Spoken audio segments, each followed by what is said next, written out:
Apple makes a splash with new upgrades at its annual developers conference. But just how original were all these ideas? I don't know. People are saying not very original. CNET Senior Editor Ayaz Akhtar is here with us. What's up, dude?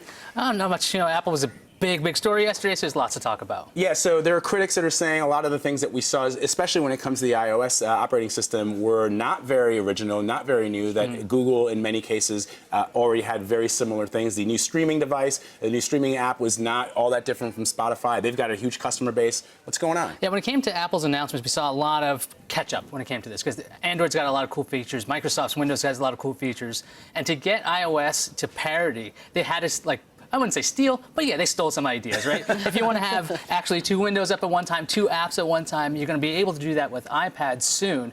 So there's a lot of catch-up when it comes to their streaming service. Apple had so many different music services. They had iTunes Radio, they had iTunes Match, they had iTunes whatever, and then they had Beats. They had to figure a way to actually combine everything. So their streaming service does have some unique bells and whistles with like a little bit of a social network going on, and you have that huge iTunes catalog that you can get music from.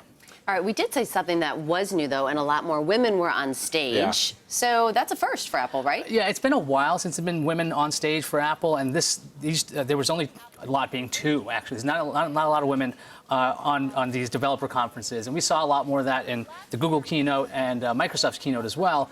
A lot more women are being they're presenters on stage discussing very important topics. And in this case, they actually brought up the VP of Apple Pay. She's in charge of the whole thing, and when they had the whole Apple Pay discussion, that was up there.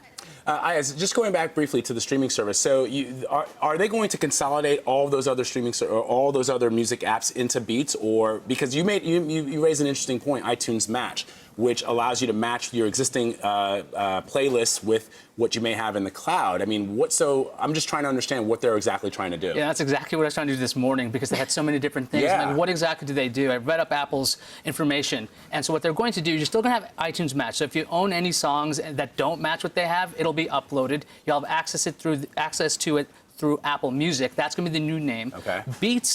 Beats kind of existed with this way to get these recommended playlists and things, and you're still going to have that option. So you can have this human-curated playlists.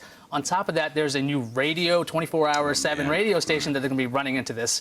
So I feel like they're going into Windows territory with a lot of different, I mean, the whole Steve Jobs, it was about simplicity, about one direction, one device. Now it feels like there's a whole bunch of things going on that they don't really know what they're doing. Yeah, it's trying to how to stay relevant when it comes to music, because Spotify's out there, Google Play is out there, Amazon's got their own music offering, and iTunes has so many different variants. They had to come up with one way to consolidate it. It might be weird now.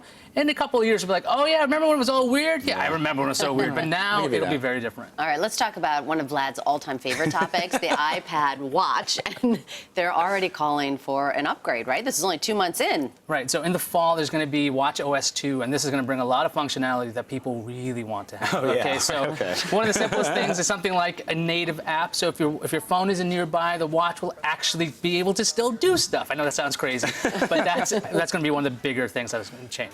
All right. All right, Ayaz, thanks for being here, man. Appreciate it. Thank you. Thanks.